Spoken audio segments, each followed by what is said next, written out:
Jadi mulai dari sekarang meyakini terutama kita orang Dirgantara bahwa betul loh, space itu adalah jendela ke kemakmuran. Mudah-mudahan segera mungkin November ini terjawab ya. November ini SpaceX bisa meluncurkan Starship-nya dan ya setidaknya iterasinya berjalan. Kedua, ketiga kan harus banyak itu peluncurannya ya.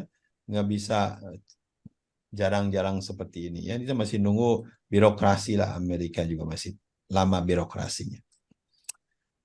Nah ini Rabu tanggal 16 November, hari bersejarah. Bukan hari November ini ya, belum ya, November kemarin. Artemis 1 program menuju bulan ya berhasil.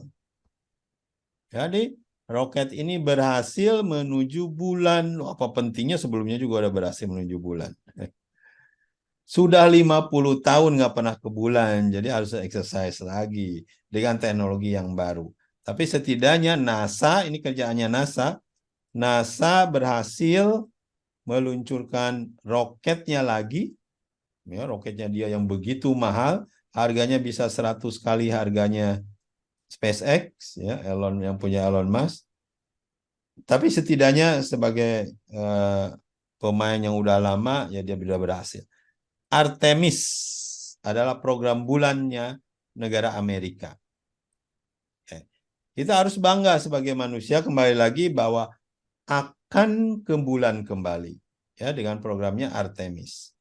Jadi kita bisa melihat Amerika pemerintahnya sedang mendorong-dorong pergi ke bulan.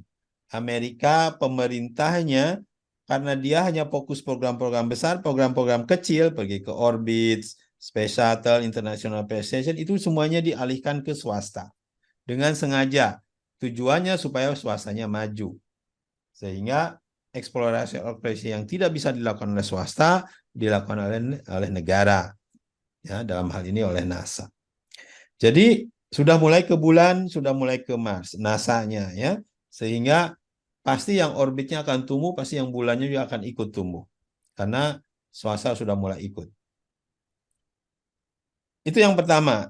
Ya, ada pemerintah-pemerintah dan negara-negara lain sedang ngejar bulan dan sedang ngejar Mars. Nah, yang kedua, ini ada statement hasil penelitian yang juga menarik. Human can have a self-sufficient industry in space. Katanya, untuk bisa mempunyai industri yang berkelanjutan di antariksa, tidak perlu negara katanya. Ya, ini hasil risetnya ya. Tidak perlu negara, hanya swasta-swasta yang kecil-kecil aja, katakanlah UMKM. Ya. Hanya perlu 20-40 tahun, ini cepat loh. Industri kita aja udah 100 tahunan berjalan ya dari musim uap sampai sekarang. Jadi hanya butuh 20 tahun saja. Ya, with a little, hanya satu kecil government funding ya, funding yang sekarang udah cukup. Jadi yang penting swastanya. Aktivitasnya akan menghasilkan unbelievable benefit untuk manusia.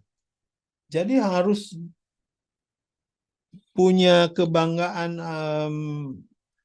hasrat yang begitu besar ya manusia itu, karena sekarang bisa self-sustain industri di space tanpa tergantung pemerintah dan tanpa uang yang besar dari pemerintah. Intinya itu. Ya. Ini menjadi poin yang penting untuk Space 2.0. Jadi kita akan mengarah ke industri space yang sustain, yang berkelanjutan.